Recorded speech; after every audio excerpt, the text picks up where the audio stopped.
Euro tadi pagi menggambarkan bahwa sebuah beban ini terjadi, dan terlihat banget bagaimana baik Italia ataupun Inggris memikul beban yang sangat berat. Kenapa?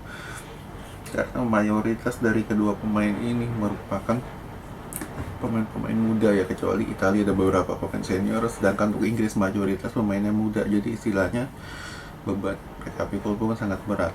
Nah, di sini kelihatan banget. Nah, langsung kita masuk ke matchnya ya. Nah, untuk skornya kan penalti menang Italia 3-2 dengan skor 1-1 hingga perpanjangan waktu. Nah, di sini kelihatan banget seperti yang gue udah bilang di preview kemarin, kalau misalkan Italia ini akan lebih aktif untuk pegang bola, dan di sini kelihatan banget baik dari 90 menit awal hingga 120 menit perpanjangan waktu, Inggris nggak diberikan kesempatan sama sekali untuk bisa kuasain bola lebih dari 5 detik. Dan di sini kelihatan setelah Luxio dapat 1 gol, yang dilakukan oleh Italia adalah apa? Mereka coba bermain menekan dengan jarak antar lini yang cukup pendek, terutama peran Jorginho di sini juga vital ya, dimana dia mampu menjaga keseimbangan dengan 2 metronom. Ada Barella dengan Verratti sebelum digantikan oleh Cristante masuk dengan Locatelli di beberapa perpanjangan waktu. Dan di sini kelihatan banget bahwa lini tengah Inggris ini nggak ada apa-apanya ketimbang lini tengah Italia.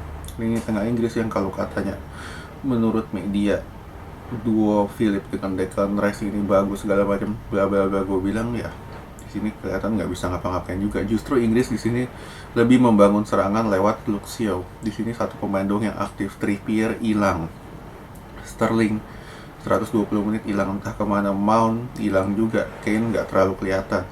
Dan di sini kelihatan banget bahwa Inggris bermain tanpa pola yang jelas dengan jarak antar pemain ini terlalu jauh, sehingga yang mereka lakukan ketika mereka dapat space adalah mereka lakukan dribble. Nah, ketika lu melakukan dribble, kalau misalkan udah masuk kotak penalti atau ya seperempat lah oke. Cuman misalkan lu kotak penalti lu masih jauh, masih setengah, ketika itu lu harus melakukan dribble adalah bolanya gampang kerebut. Dan inilah yang terjadi oleh para pemain Inggris, entah itu dari Sterling, entah itu dari Mount, entah itu dari pemain yang masuk kayak ada Saka, semuanya gampang banget kerebut, alias permainannya terlalu textbook. Jadi istilahnya gue nggak heran kalau misalkan 120 menit didominasi oleh Italia, masuk ke babak penalti yang seperti gue udah bilang. Di sini kalau misalkan udah masuk babak penalti, yang terjadi adalah lu main mental, bukan main skill lagi. Dan di sini kelihatan bahwa mental pemain Italia lebih kuat. Walaupun sempat ketinggalan terlebih dahulu setelah Belotti 3 kali cetak gol.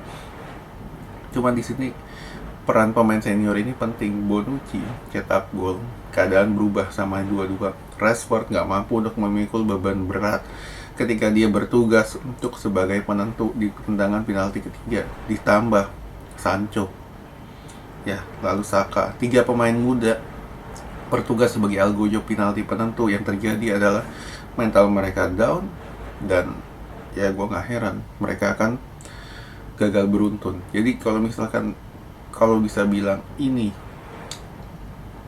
siapa yang patut disalahkan, ya kalau misalkan udah final nggak ada yang patut disalahkan.